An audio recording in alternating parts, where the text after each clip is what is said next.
저희는 기회가 되는 대로 지금 예수 그리스도 그는 누구신가 라는 말씀의 주제로 여러분들과 나누고 있습니다. 사실은 제가 이 주제로 계속 이야기하는 이유는 무엇이냐? 이 주제는 우리에게 선택 사항이 아닙니다. 그냥 우리에게 필수 사항입니다. 우리는 예수 그리스도를 통해서 하나님이 믿어지는 것이고 예수 그리스도를 통해서 하나님의 자녀가 되는 영광과 권세가 주어지는 겁니다. 근데 교회를 오래 다니다 보면 이 부분을 정확하게 우리가 인지하지 못하고 놓칠 때가 많습니다. 근데 여러분은 예수 그리스도 안에서 하나님을 믿는 겁니다. 여러분, 예수 그리스도 안에서 여러분은 하나님의 자녀가 되는 겁니다. 그래서 여러분이 그 무엇보다도 예수 그리스도를 알아야 됩니다. 예수 그리스도 그는 누구신가? 라는 질문을 끊임없이 여러분들의 삶 속에 해야 하고 신앙에 해야 됩니다. 그래서 저는 이 주제를 사실은 가끔 무거울 때도 있지만 계속 하는 겁니다. 여러분도 위해서 하지만 저도 위해서. 제가 목회자지만 저도 예수 그리스도 그는 누구신가라는 질문을 제게 계속 해야 됩니다. 그래야 예수 그리스도로 말미암아 하나님이 내 안으로 들어오십니다. 예수 그리스도로 말미암아 내가 하나님의 자녀됨의 영광과 권세가 내 안으로 들어옵니다. 여러분, 그런 은혜가 여러분들에게 임하길 축원합니다. 여러분, 오늘 그 예수 그리스도는 무엇을 우리에게 말씀하시느냐? 내 아버지는 농부요, 나는 참 포도나무다라고 말씀하십니다. 농부는 포도원을 한번 생각해 보십시오. 이 포도원을 전체적으로 다스리고 돌보시는 분입니다. 예수님은 무엇을 이야기하시느냐? 자신을 포도나무다라고 얘기합니다. 이 포도나무는 이 포도원의 본질입니다. 이 포도원은 포도나무가 있을 때 존재하는 이유가 있는 겁니다. 이 포도나무가 있기에 포도원은 포도나무 열매가 있는 것이고 생명의 역사가 계속 일어납니다. 여러분, 그것이 예수님이 오늘 말씀하시는 겁니다. 포도나무이신 예수 그리스도, 우리는 그 포도나무이신 예수 그리스도에게 어떤 존재냐? 그 포도나무로부터 나온 가지. 여러분, 이미지를 한번 그려보십시오. 포도나무 그리고 가지. 포도나무는 예수 그리스도, 우리는 그 가지. 제가 이렇게 가끔 말씀드리는 이유는 이미지를 그려보시는 게 굉장히 중요합니다. 그냥 이렇게 문자적으로 말로 듣고 끝나는 것이 아니라 내가 어떤 존재인지 그것을 밝히 이미지화하는 게 굉장히 중요합니다. 그래서 오늘 예수님은 포도나무 가지, 그 포도나무 가지는 어떤 존재이냐? 이 포도나무로부터 모든 것을 공급받고 열매 맺는 존재입니다. 여러분, 포도나무 가지는 포도나무로부터 공급받고 성장하고 열매 맺는 그런 존재라는 겁니다. 그래서 이 말씀의 핵심, 나는 참 포도나무요라고 말씀하시는 이 말씀의 핵심은 무엇이냐? 포도나무 가지가 이 포도나무를 벗어나지 않아야 된다는 겁니다. 이 말씀의 핵심은 바로 그것입니다. 그래서 오늘 요한복음 15장 5절 말씀을 볼 텐데, 요한복음 15장 5절 말씀은 우리 한 목소리로 함께 중요한 말씀이니까 읽어보도록 하겠습니다. 나는 포도나무요 너희는 가지라. 그가 내 안에 내가 그 안에 거하면 사람이 열매를 많이 맺나니 나를 떠나서는 너희가 아무것도 할 수 없음이라. 아멘. 아멘. 이 포도나무이신 예수님께서 말씀하시는 겁니다. 이 포도나무이신 예수님은 너희는 가지인데 내가 너희 안에, 너희가 내 안에 거하면 열매를 맺을 수 있다. 그렇지만 그렇지 않으면 아무것도 할 수 없는 그런 존재. 여러분, 그것을 예수님 분명히 말씀하시고 계신 겁니다. 여러분, 그렇게 일반적인 나무를 한번 생각을 해보십시오. 포도나무이든 그 어떤 나무이든 나무의 잎이 무성하고 여러분 그럴듯한 모습을 한번 그려보십시오. 그럴듯해 보일 수 있습니다. 그런데 그 나무가 그 가지를 통해서 생명을 공급하는데 그 가지가 그 나무에 붙어 있지 않으면 어떻게 됩니까? 여러분, 곧 말라 사라질 겁니다. 그러나 조금 연약해 보이고 잎이 무성하지 못하고 그런 볼품이 없어 보이는 가지라 할지라도 나무에 붙어 있는 가지는 어떻게 됩니까? 그럼 결국에는 꽃이 피고 결국에는 열매를 맺게 되어 있습니다. 우리는 이 두 가지 모습을 한번 상반되게 생각해 보십시오. 잎이 무성하고 뭐 그럴듯해 보이는 가지. 그런데 그 가지는 나무에 붙어 있지 않습니다. 그럼 어떻게 되느냐? 곧 말라버리는 겁니다. 곧 사라지게 됩니다. 그러나 비록 연약해 보이고 초라해 보이고 아무것도 아닌 것처럼 보이는 가지인다 할지라도 그 가지가 나무에 붙어 있다면 어떻게 됩니까? 제가 하나님 말씀을 나누는 겁니다. 하나님 말씀하십니다. 결국엔 꽃이 필 것이다. 결국엔 열매가 맺혀질 것이다. 여러분, 그것이 너무나도 당연한 겁니다. 그래서 우리는 이 가지에 붙어 있는 나무에 붙어 있는 가지, 이 부분을 그냥 쉽게 생각할 수 있습니다. 그런데 이 사실을 우리는 너무나도 잘 알고 있는데 이 사실을 하나님과의 관계 속에서 깨닫지 못하는 게 문제라는 겁니다. 여러분, 이 사실은 너무나도 당연한 것이고 자연스러운 것인데 하나님과의 관계 속에서 이걸 깨닫지 못하는 것, 여러분, 그것이 문제입니다. 우리가 이 세상을 살면서 사실은 우리를 평가하는 기준이 무엇입니까? 우리를 평가하는 기준이 지금 이 현재 내가 얼마나 잎이 무성하고 여러분 그럴듯해 보이냐에 의해서 사실 우리는 평가되고 판단될 때가 참 많습니다. 그렇지 않습니까? 내가 지금 그럴듯해 보이고 내가 좀 뭔가 할 것 같은 그런 그 모습이 나를 평가하고 판단한다는 겁니다. 그래서 우리는 어떻게 하느냐? 저마다 잎이 무성한 가지처럼 보기 좋게 모든 사람에게 그럴듯한 평가와 판단을 받고 싶어 합니다. 당연합니다. 그것이 당연한 겁니다. 그러나 저는 오늘 여러분들에게 이 하나님의 관점으로 이 부분을 다시 한번 하나님과의 관계 속에서 이야기하고 싶다는 겁니다. 그것이 무엇이냐? 지금 현재 그럴듯해 보이고 다른 사람 보기에 괜찮아 보이는 것이 여러분을 결정하지 않는다는 겁니다. 다른 사람들 보기에 괜찮아 보이고 그냥 그럴듯한 평가와 판단이 여러분을 결정하는 요소가 아니라는 겁니다. 여러분이 어디에 속해 있고 지금 이 순간 어디에 붙어 있는지가 여러분을 결정한다는 겁니다. 여러분, 이 사실을 깊이 인지하십시오. 여러분을 결정하는 요소는 지금 여러분이 어디에 속해 있고 어디에 붙어 있는지가 여러분을 결정하는 것입니다. 그렇게 저는 여러분에게 질문합니다. 지금 어디에 속해 있으며 어디에 붙어 있는 것 같으십니까? 포도나무이신 예수 그리스도 안에서 살고 계십니까?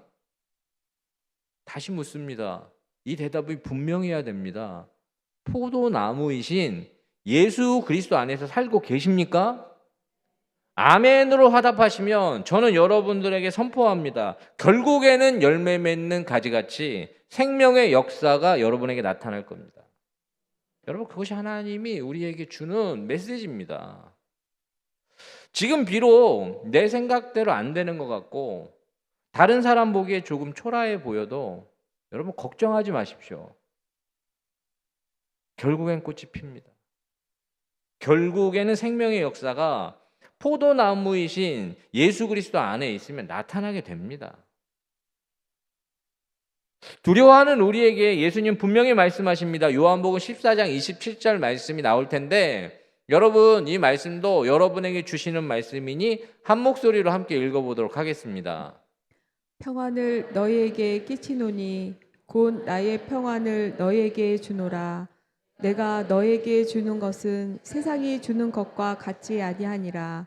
너희는 마음에 근심하지도 말고 두려워하지도 말라. 아멘. 예수님은 우리에게 말씀하십니다.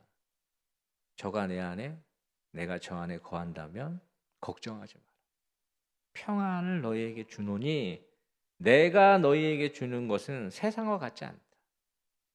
너희는 마음에 근심하지 말고 두려워하지 말라. 이것이 오늘 우리에게 주시는 메시지고 저는 이 음성이 이 예배하는 모든 분들에게 들리길 축원합니다. 여러분, 이 포도나무이신 예수 그리스도는 우리가 이 포도나무에 붙어 있는 가지로 살기를 원하십니다. 그 이유가 무엇이냐? 우리가 그 안에서 열매 맺는 삶을 살기 원하시기 때문에 그런 겁니다. 그러면 그분이 원하시는 열매는 무엇입니까? 그분이 무엇을 원하실 것 같습니까? 그분이 원하시는 것이 어떤 화려한 이력이나 어떤 성공이라고 부르는 치적 같아 보이십니까? 그분이 원하시는 것이 누구나 부러워할 만한 자리인 것 같으십니까? 그럼 그렇게 생각하십니까?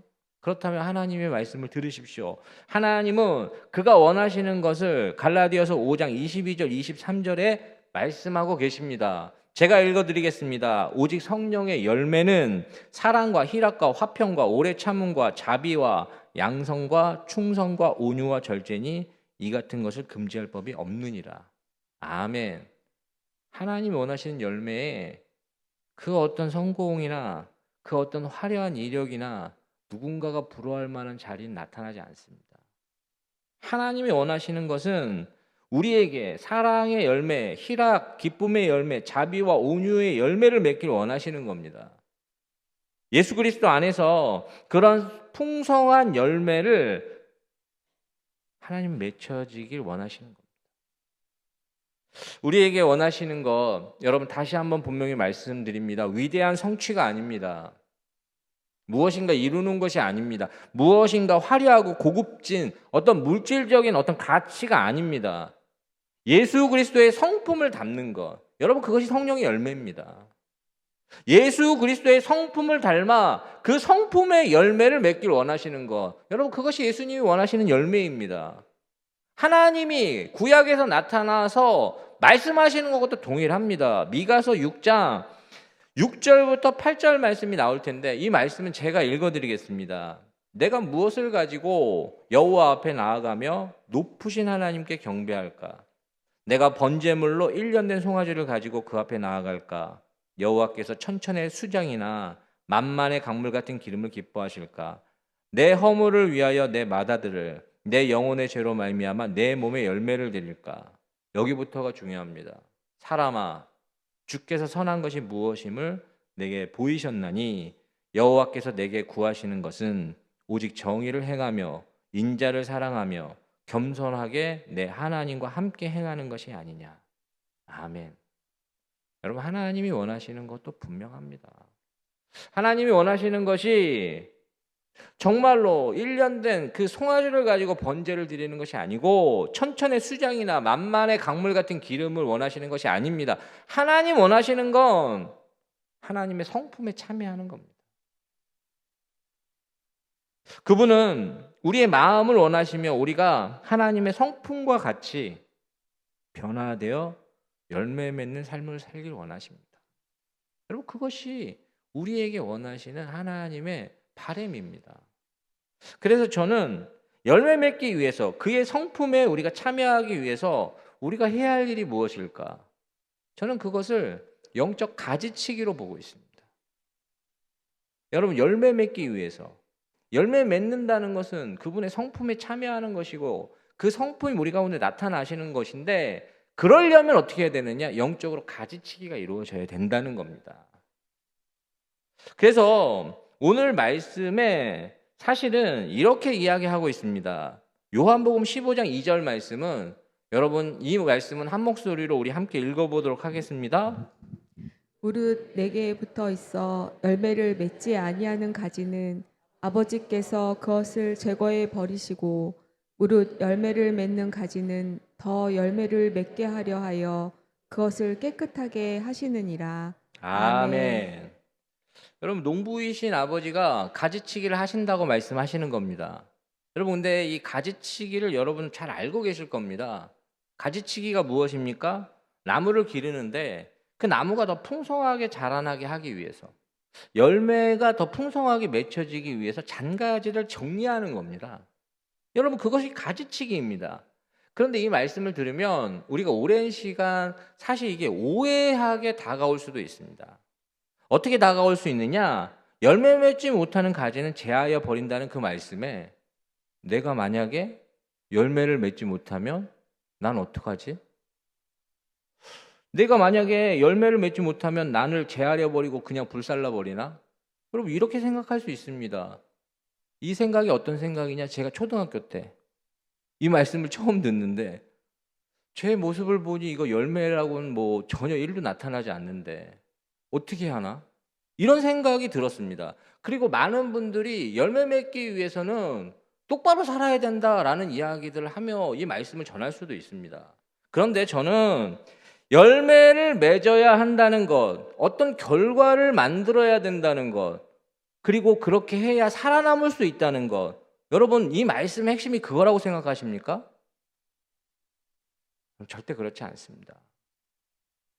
여러분, 열매를 맺어야 되고 어떤 결과를 내야 되고 살아남아야 된다는 것, 사실 이 땅에서 우리가 주로 당하는 일입니다. 그러나 이 말씀은 내가 열매 맺지 못하는 가라지, 그리고 그 가지 같은 존재다 할지라도 여러분 긴장하지 마십시오. 절대 긴장하지 마십시오. 열매를 그렇게 맺으라는 말씀, 열매 맺지 못하는 가지라 정리 대상이다라고 말하는 게 아닙니다. 여러분, 우리 안에 여러분들이 생각하지 못하는 부분이 있는데 그게 무엇이냐? 우리 안에 우리에게 수많은 가지가 있다는 겁니다. 우리 안에 있는 겁니다. 우리 안에 여러 가지 그 가지가 존재하므로 여러 가지 가지 중에 열매 맺지 못하게 하는 가지가 존재한다는 걸 지금 이야기하는 겁니다. 제가 예전에 비유로 말씀하시다라고 말씀하시면 알곡과 가라지 비유를 여러분들과 함께 나눈 적이 있습니다. 이 알곡과 가라지 비유의 핵심은 무엇이냐? 하나님은 밭에 좋은 씨를 뿌리고 열매 맺기를 원하셨습니다. 그런데 좋은 씨를 뿌린 그 밭에 이 알곡과 가라지가 함께 자라는 걸 보게 됩니다. 그때 이게 무슨 일인가? 밭에 좋은 씨를 뿌렸는데 왜 가라지도 함께 있는가라고 생각합니다. 말씀에는 원수가 밤에 몰래 와서 가라지를 뿌리고 갔다고 설명합니다. 그러자 종들이 가라지를 뽑아버릴까요? 라고 묻게 되고 그 질문의 주인은 그렇게 이야기합니다. 추수할 때까지 가만두어라. 가라지 뽑다가 알곡이 다칠까 염려한다. 이 속에서 알 수 있는 것이 무엇입니까? 여러분, 알곡과 가라지와 같은 그 모든 모습들은 알곡과 같은 좋은 성품과 가라지 같은 나쁘고 못된 성품이 우리 안에 함께 공존한다는 걸 이야기하는 겁니다. 이것이 우리 안에 같이 일어나고 있고 뒤섞여 있다는 겁니다. 그래서 하나님께서는 왜 가라지를 뽑을 때 알곡 다칠까 염려할까? 여러분, 그 밭 안에 우리의 마음 심령 안에 하나님이 뿌리신 좋은 정말 알곡과 같은 좋은 심령이 있지만 가라지와 같은 심령도 같이 공존하고 있기에 하나님은 이것을 어떻게 해결하길 원하시느냐? 알곡과 같은 좋은 성품을 더 풍성하게 함으로 그것이 자라고 성장함으로 가라지가 뽑혀도 알곡이 다치지 않게 하시는 것이 하나님의 방법입니다. 여러분, 마찬가지로 이 가지를 쳐내는 것은 우리 안에 이 수많은 가지들이 존재하고 있는데 열매 맺지 못할 것 같은, 열매 맺지 못하게 하는 우리 안에 있는 정말 하나님께서 원하시지 않는 성품들이 같이 공존하고 있을 때 하나님은 그 해결 방법은 똑같습니다. 열매 맺는데 방해가 될 수 있는 그 가지를 바로 자르는 것이 아니라 열매 맺을 수 있도록 좋은 가지가 더 성장할 수 있도록 하나님 관심과 사랑을 베푸십니다. 그리고 그 후에 그 불필요한 가지가 드러나게 하심으로 그 가지를 정리해 주시는 분이 우리 하나님이십니다. 여러분, 우리 안에 일어나는 현상입니다. 우리 안에 포도나무 가지가 풍성한 열매를 맺기 위해서는 먼저는 좋은 가지가 더 성장해야 됩니다. 그런 후에 불필요한 가지가 드러나므로 그 가지를 제거하는 그것이 무엇이냐? 그것이 가지치기라는 겁니다. 그렇다면 저는 여러분 이 말씀 속에서 그럼 영적 가지치기를 우리 삶 가운데 어떻게 적용해야 할까? 과연 우리는 이 영적 가지치기를 어떻게 그럼 우리 삶 가운데 적용해야 합니까? 제가 이 말씀을 준비하면서 영적 가지치기의 핵심이 무엇인가라고 보니 그게 집중입니다. 집중. 가지치기를 하는 이유는 무엇입니까? 수많은 가지 중에 더 많이 열매를 맺을 수 있는 좋은 가지를 남기고 다른 것을 제거함으로 깨끗한 포도나무 가지가 더 성장하고 풍성해질 수 있도록 돕는 겁니다. 저는 그렇기에 이 영적 가지치기를 그런 의미에서 여러분들에게 어떤 개념으로 설명하고자 하는데, 그것이 바로 선택과 집중입니다. 여러분 많이 들어보셨지 않습니까? 선택과 집중. 이 선택과 집중은 사실 경제학적 용어일 수 있습니다. 그러나 이 선택과 집중은 우리 사회에서 흔하게 사용되고 있고, 이 선택과 집중은 우리가 가진 한계가 있다. 그렇기에 여러 곳에 관심과 자원을 분산할 것이 아니라 한 곳을 집중해서 한 곳을 선택하고 그 집중을 거기에 몰아 넣자는 얘기입니다. 그래서 한 곳을 선택하여 집중하자는 말이고, 집중해야 하는 곳에 집중하는 것이 중요하다는 그 내용이 바로 선택과 집중입니다. 저는 왜 이 부분을 여러분들에게 영적 가지치기의 한 방법으로 이야기하느냐? 여러분, 집중한다는 건 무엇이라고 생각하십니까? 그럼 집중하는 게 무엇이냐? 집중하는 건 영적으로 바라보면 어느 하나를 붙잡는 겁니다. 사실 우리는 이 집중을 이야기하면서도 양손으로 쥐고 있는 것들을 놓지 못하기 때문에 이 집중이 일어나지 않습니다. 집중하는 건 하나를 붙잡는다는 것이고, 하나를 붙잡는다는 걸 하나를 놓는 겁니다. 그럴 때 선택과 집중이 일어나는 것이고 영적 가지치기가 진행됩니다. 하나를 놓아야 하나를 온전히 붙잡을 수 있는 것. 이것이 선택과 집중의 영적인 가지치기의 방법. 하나님 자녀인 우리, 예수 그리스도 안에 있는 포도나무 가지인 우리가 사실 하나님 말고 붙잡고 있는 그것을 놓는 것. 여러분, 그것이 영적 가지치기입니다. 하나님 말고 붙잡고 있는 그것을 놓지 않으면 여러분, 하나님 붙잡을 수가 없습니다. 우리는 사실 하나님도 붙잡고 이 세상을 살아가며 우리가 중요하게 생각하는 그 어떤 것도 놓지 않으려고 합니다. 둘 다 쥐고 있는 겁니다. 신앙생활 하면서 하나님 떠나진 않습니다. 교회 열심히 나옵니다. 그런데 온전하게 하나님을 의지하며 살지도 않습니다. 여러분, 그럴 수 있습니다. 하나님께도 어떤 조치를 취해놓고 여러분, 세상적인 방법으로 표현되는 그 편법, 뇌물, 거짓말 같은 수없는 방법들을 사용하면서 우리가 중요하게 생각하는 거 놓지 않고 살아갈 수 있습니다. 여러분, 그렇게 하는 이유 물어본다면 다 그렇게 산다고 이야기하는 겁니다. 다 그렇게 삽니다. 세상 그렇게 해야 살아갈 수 있습니다. 그렇게 이야기하는 겁니다. 여러분, 저 역시 목회자지만 지금 이야기한 이 모든 부분에서 내가 온전히 자유하냐? 그렇지 못할 때가 많습니다. 저도 솔직히 고백합니다. 그렇기에 우리가 영적인 가지치기가 필요한 겁니다. 세상적으로 우리가 붙잡고 있던 것 내려놓고 하나님을 의지하며 그분을 붙잡는 것이 선택과 집중입니다. 한 사람이 두 주인을 섬길 수 없듯이 하나를 놓아야 온전하게 한 주인을 섬기는 겁니다. 우리가 하나님을 붙잡는 것, 우리 삶 속에 우리가 의지하고 신뢰하는 것을 바꾸는 겁니다. 하나님을 붙잡는 게 다른 것이 아니라 우리가 의지하고 신뢰하는 것을 바꾸는 겁니다. 왜 우리가 양손으로 쥐고 있는 걸 못 놓느냐? 하나님 온전히 신뢰하지 못하고 의지하지 못하기 때문에 사실 못 놓는 겁니다. 그렇게 해서 하나님을 붙잡을 때 우리는 지금 당장 손해보는 것 같아 보일 수 있습니다. 지금 당장 아무것도 안 될 것 같아서 두려움이 찾아올 수도 있습니다. 그러나 하나님 의지하고 신뢰하며 살아가는 삶을 선택하고 집중하는 것, 여러분, 그것이 선택과 집중입니다. 그러나 하나님 오늘 저에게 그런 주의 자녀들에게 말씀하십니다. 걱정하지 마십시오. 여러분, 하나님은 어떤 분이시냐? 신뢰하는 자에게 언제나 신뢰로 답하십니다. 하나님 어떤 분이시냐? 결국엔 그 선택이 가장 좋은 선택이라는 것을 반드시 보이는 분이 하나님이십니다. 선택과 집중을 하려면 여러분 결국에 하나를 놓아야 가능합니다. 그럼 우리는 무엇을 붙잡아야 합니까? 하나님 붙잡으십시오.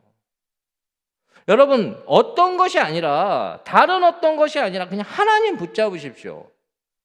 하나님 붙잡는다는 것, 여러분 그것이 하나님께 집중한다는 겁니다. 집중할 때 하나님은 우리에게 어떻게 하시느냐? 하나님의 임재를 경험케 하십니다.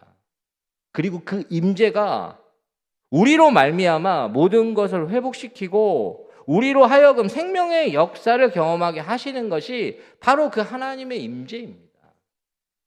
저는 시편 57편의 말씀을 참 사랑합니다. 여러분, 시편 57편은 이 다윗이 아둘람 굴에 갇혀 있을 때 가장 인생의 어두운 시절에 쓰여졌던 그런 시편입니다.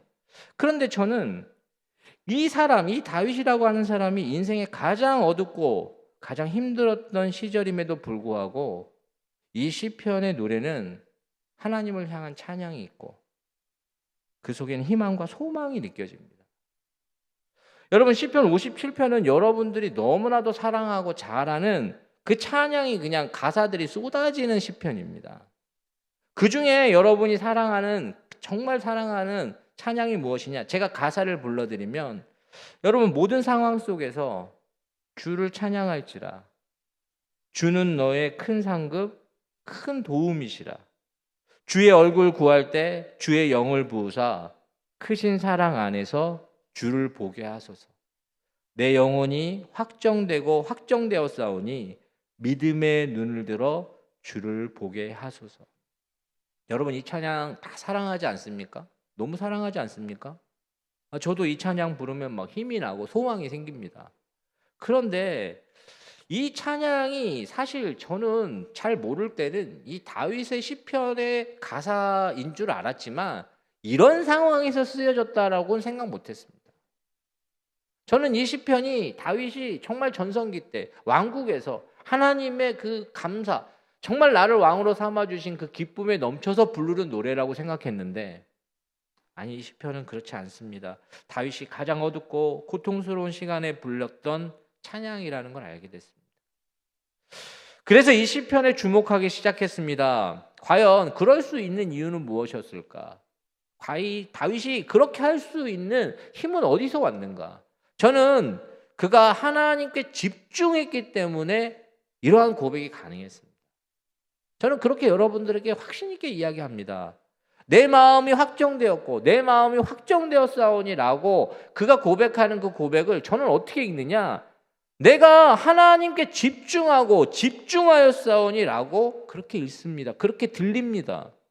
그가 하나님께 집중하자 하나님은 어려운 상황과 현실에서도 다시 일어날 수 있는 힘을, 그가 하나님께 집중하고 또 집중했기 때문에 그와 함께 하시는 하나님의 그 임재가 그에게 경험되어지는 겁니다. 그 임재를 경험하자 그는 그를 괴롭게 했던 현실을 이 하나님의 영광의 임재를 통해서 다시 해석합니다. 그러자 그는 그 임재 안에서 찬양이 터져나오기 시작하고 그 찬양은 실로 웅장합니다. 동굴에 갇혀있는 그가 어떻게 찬양하며 어떻게 노래합니까? 여러분, 이 찬양도 잘하는 찬양입니다. 내가 만민 중에서 주께 감사하며 주님을 찬양하리이다. 열방 중에서 주를 찬양하리이다. 주의 인자는 커서 하늘에 미치고 주의 진리는 궁창에 이르나이다. 하늘 위에 주는 높이 들리시며 주의 영광은 온 세계 위에 임하나이다. 여러분, 이 찬양 가사 들어보셨을 겁니다. 이 찬양 가사가 여러분 딱 듣는데 동굴에서 쓰여질 것 같으십니까? 어둡고 칙칙하며 인생의 가장 밑바닥을 기고 있을 그때에 쓰여진 시편이라고, 찬양이라고 믿어지십니까? 여러분, 초라한 동굴에서 쓰여졌다고 아무도 짐작할 수 없습니다. 왜 그러느냐? 비록 동굴이라 할지라도 현실 속에서 그가 하나님께 집중하고 또 집중하니까 하나님의 임재가 나타나는 겁니다. 그 임재 속에서 하나님의 영광이 경험되어지니 찬양이 터져 나오는 겁니다. 다윗의 진정한 변화는 저는 이때부터라고 확신합니다. 다윗은 자신과 함께하는 그 하나님의 임재를 경험하자 이전과는 완전히 다른 삶의 해석을 가지고 살아갑니다. 상황과 현실이 그를 결정하는 것이 아니라 지금 이 순간 함께 하시는 그 하나님의 그 임재와 영광이 그에게 있어서 모든 생명의 역사를 나타내고 그에게 주어진 그 모든 것이 지금 이 순간 하나님이 여전히 함께 하신다면 그는 희망을 보고 희망을 노래하는 것이고 소망을 보고 소망을 노래할 수 있는 겁니다. 저는 그렇게 여러분들에게 그렇게 말씀 나누고 싶습니다. 지금 이 다윗과 함께 했던 하나님은 우리와도 함께 하십니다. 우리와도 함께 하시는 걸 하나님은 발견하길 원하십니다. 여러분, 그러기 위해서는 가장 중요한 것이 무엇이냐? 하나님 안에 거하시는 겁니다. 하나님 안에 거하기 위하여 애를 쓰는 것이고, 오늘 본문에 나온 것처럼 포도나무를 떠나서는 아무것도 할 수 없음 같이 너희도 나를 떠나서는 아무것도 할 수 없는 존재임을 발견하고 고백하는 것. 그럼 그것이 중요한 겁니다. 제가 이 말씀을 준비하면서 여러분과 나누고자 하는 그 생각나는 일과 이 일을 통해서 감사했던 일이 생각났습니다. 그게 무엇이냐? 제가 교회를 떠나지 않을 수 있도록 저를 붙잡아 주신 하나님의 손길이 생각났습니다. 저는 자주 고백하지만 모태신앙이었지만 그냥 교회에 아무 생각 없이 다녔던 사람입니다. 그렇게 다니니 그게 재미가 있겠습니까? 재미도 없고 어쩔 땐 가기도 싫고 무의미하게 다가오니 의무감만 남는 그런 신앙생활. 사춘기 시절을 맞을 때면 친구들과 놀고 싶어서 교회 가기 싫었던 날이 참 많습니다. 그런데 희한하게 교회를 갔습니다. 20대 시절 여러분 하고 싶은 것도 많고 이루고 싶은 것도 많아서 이제 교회 그만 다니려고 했던 적이 많습니다. 근데 교회를 갔습니다. 저는 희한하게 생각하는 게 무엇이냐? 제가 교회를 떠나지 않은 겁니다. 교회를 떠나려면 떠날 이유는 너무 많았는데 이상하게 제가 교회를 떠나지 않았습니다.